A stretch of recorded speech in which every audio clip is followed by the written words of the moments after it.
I promised you, in this show we're going to bring you a variety of entertainment, variety of artists, variety of music and dances. We have all learned that the taste of the pudding is in the eating. Tonight I've got something special for you. Nice people, all of you, wherever you've been watching and listening to what we're doing.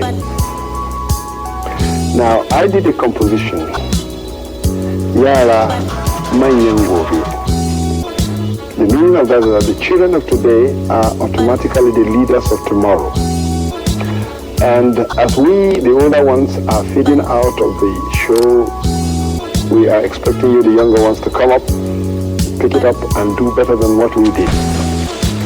And when I see young people, more so at your tender age, having the courage to come forth and give out one of the endowments given to you by the Almighty God, it pleases me.